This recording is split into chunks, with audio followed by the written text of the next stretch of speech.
Cultination, bonjour. Il existe dans le monde plein de faits et d'endroits que la science n'explique pas véritablement. En général, on part de théories et d'hypothèses pour arriver à expliquer quelques événements de la façon qu'on peut. Malheureusement, des questionnements demeurent et l'histoire garde ces faits comme des mystères auxquels la science ne donne pas d'explication. Bienvenue dans cette nouvelle vidéo. Aujourd'hui, nous allons parler de faits mystérieux que la science n'explique pas. Vous savez quoi faire si notre contenu vous plaît. Allez, on commence. La disparition du vol Malaysia Airlines 370.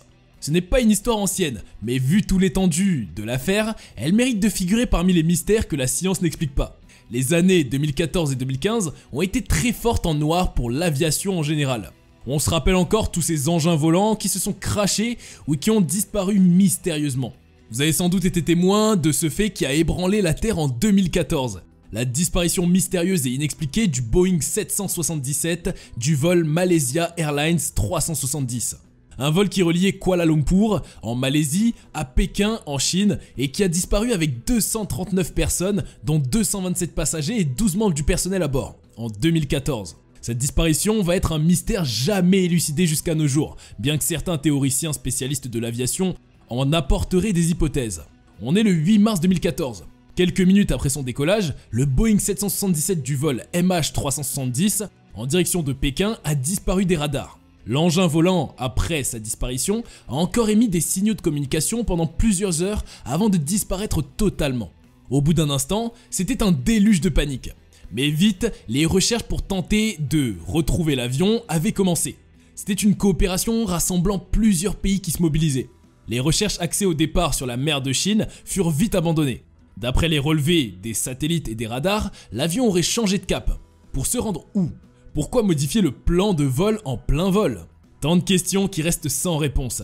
Pour tenter de donner une réponse à l'opinion publique, les spécialistes avancent plusieurs théories. La première théorie ou hypothèse serait un attentat perpétré par des croyants malais ou indonésiens. Une autre hypothèse, et celle soutenue par les autorités, serait un accident.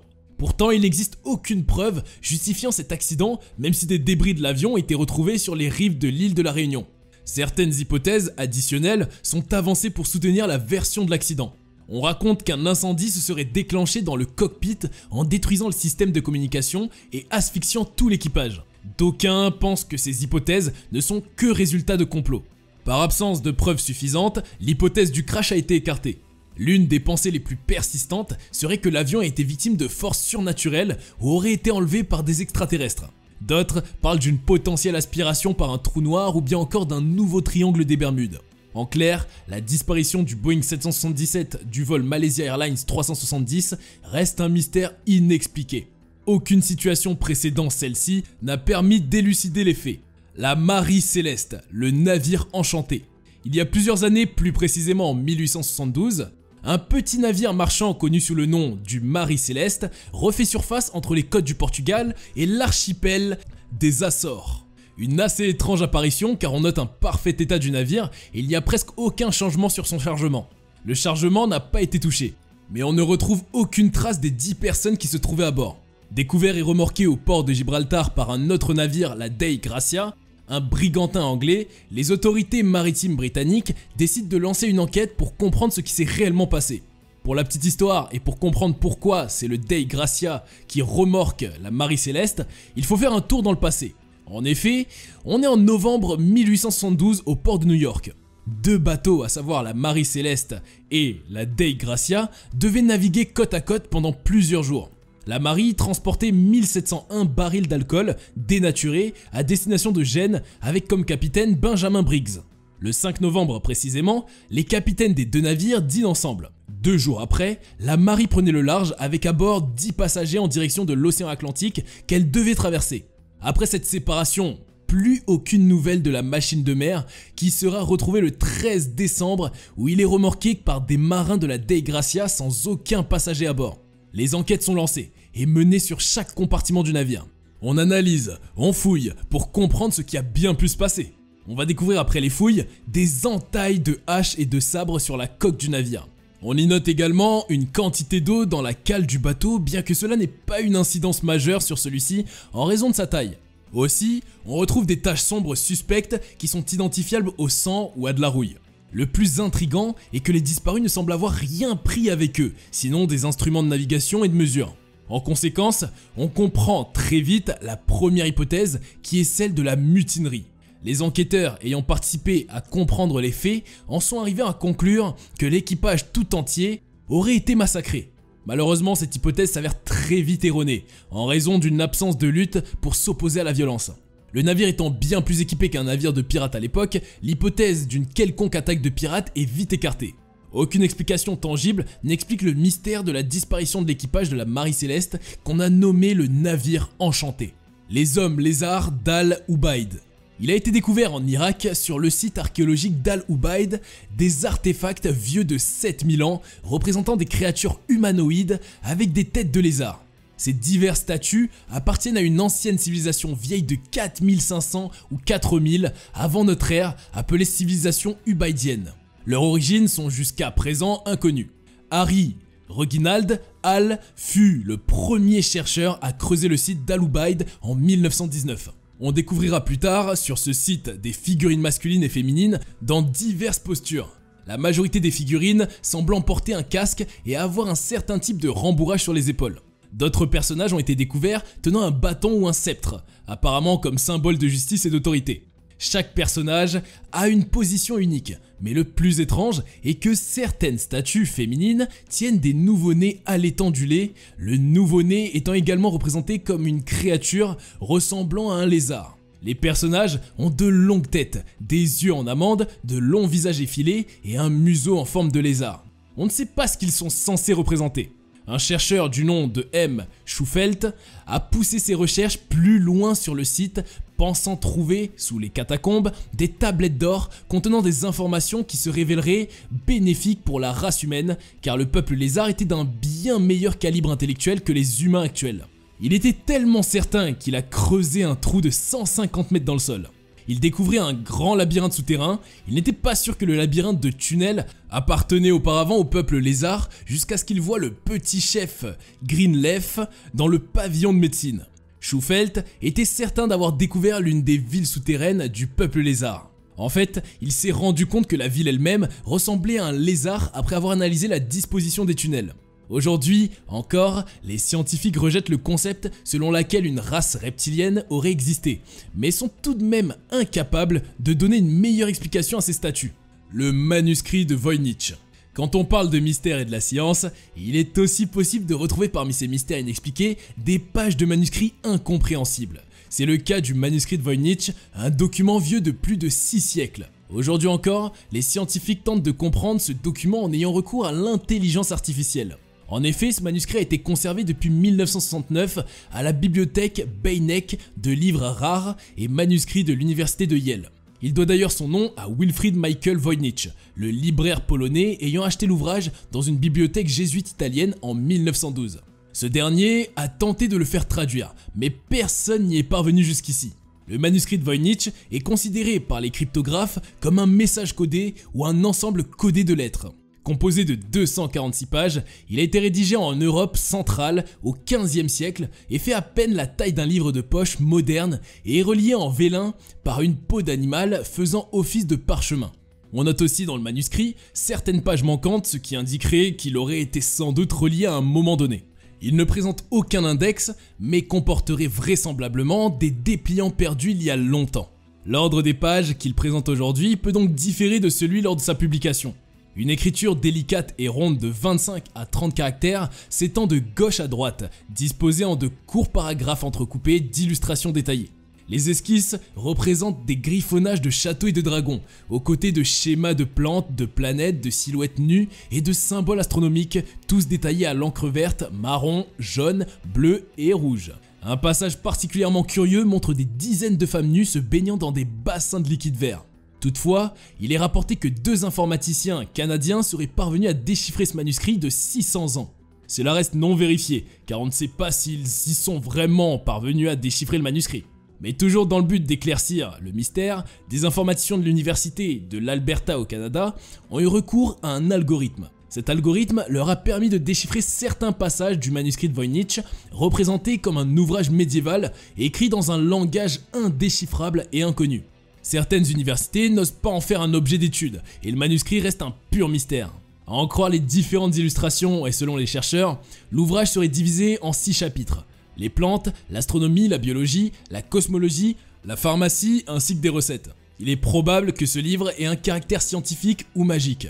Selon des archives historiques, le texte serait retrouvé entre les mains d'alchimistes comme d'empereurs. Vers la fin du XVIe siècle, un empereur allemand acquiert le manuscrit auprès d'un astrologue anglais pour 600 ducats vénitiens, pensant qu'il s'agissait d'une œuvre du moine médiéval Roger Bacon. Il a fini par atterrir entre les mains d'un pharmacien.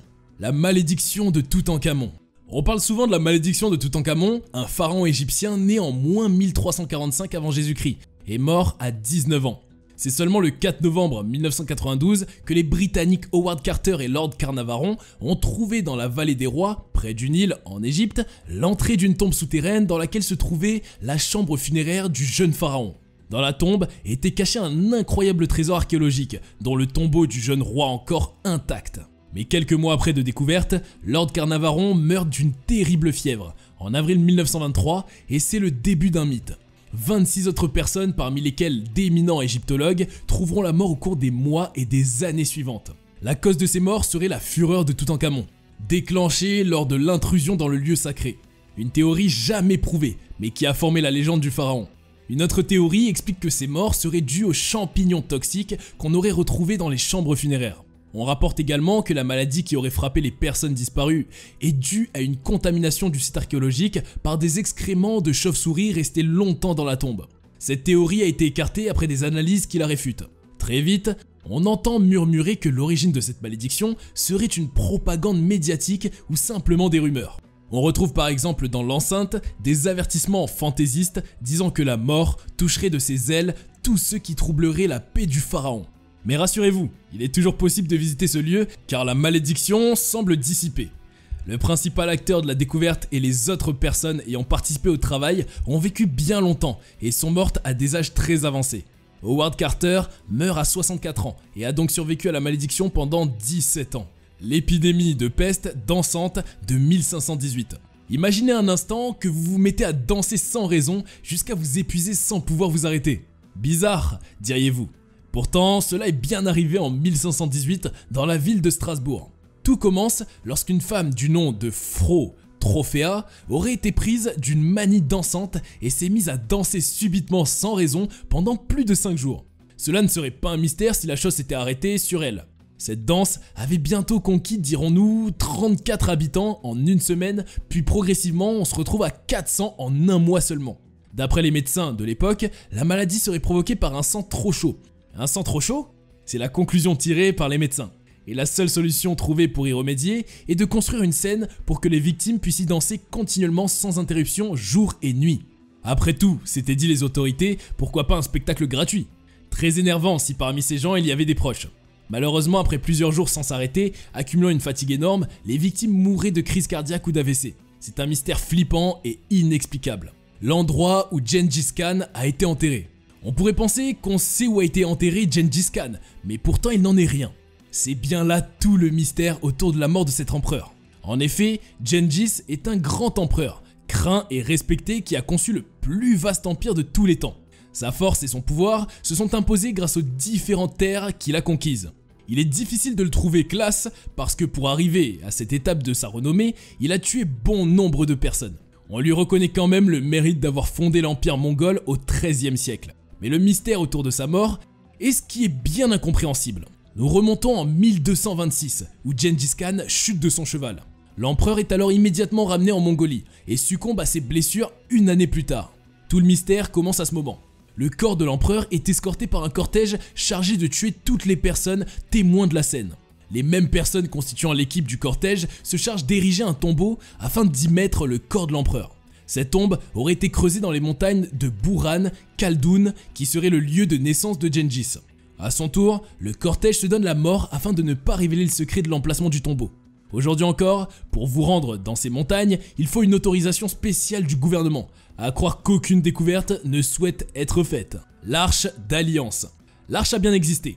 Elle était en bois d'acacia, recouvert d'or. surmontée de 2 chérubins d'or qui se faisaient face sur le couvercle. Il est vraisemblable, d'après plusieurs indications, qu'elle ressemblait au coffre égyptien tel que celui qu'on a retrouvé dans le tombeau de Toutankhamon. L'arche était utilisée par les Israélites comme instrument de réconciliation. En effet, lorsque les Israélites péchaient, ils prenaient un animal qu'ils tuaient et répandaient son sang sur l'arche et ainsi Dieu accordait son pardon. Elle fut volée en 597 avant Jésus-Christ par des Babyloniens qui ont envahi et pillé la ville. L'arche sera retrouvée des milliers d'années plus tard en Éthiopie et sera enfermée dans l'église sainte Marie de Sion. Les prêtres commis à la garde de l'arche en interdisent le spectacle à tous les visiteurs. La légende veut, en effet, que le spectacle de l'arche, qui serait insupportablement radieuse, tue le commun des mortels. Et c'est d'ailleurs la raison pour laquelle elle n'était jamais montrée que bâchée lors des cérémonies publiques. Personne d'autre que certains prêtres de l'église n'ayant donc vu l'arche, il est impossible de savoir ce que recouvre cette légende. Il est vraisemblable que l'étincellement de l'or dont elle est recouverte lui prête une brillance hissée par les imaginations au niveau du surnaturel. La mystérieuse ville souterraine. La ville souterraine est une découverte archéologique. Elle est située en Turquie à 85 mètres sous le sol et s'étend sur 18 niveaux de tunnels. Connue aujourd'hui sous le nom de Derinkuyu, elle est la plus grande ville souterraine fouillée au monde. À en croire les spécialistes, la ville a été utilisée pendant de nombreuses années en passant des mains des Phrygiens à celles des Perses et des chrétiens de l'ère byzantine. L'ancienne cité d'Elengoubou a été abandonnée dans les années 1920 par les Grecs de Cappadoce quand ils ont été confrontés à la défaite lors de la guerre gréco-turque. Ils auraient pris la fuite vers la Grèce. Plusieurs théories se ruent à expliquer l'objectif de cette ville. On pense qu'elle sert à stocker les marchandises, mais d'autres disent que cette ville serait un refuge temporaire contre les envahisseurs étrangers. Cependant, cette ville renferme bien des secrets à découvrir. Bon, c'est déjà la fin de la vidéo d'aujourd'hui. Merci d'avoir suivi la vidéo jusqu'à la fin et nous espérons que les contenus vous plaisent. Surtout n'oubliez pas de liker, de vous abonner et d'activer la cloche de notification pour ne plus manquer les prochains contenus. A très bientôt sur Cultination.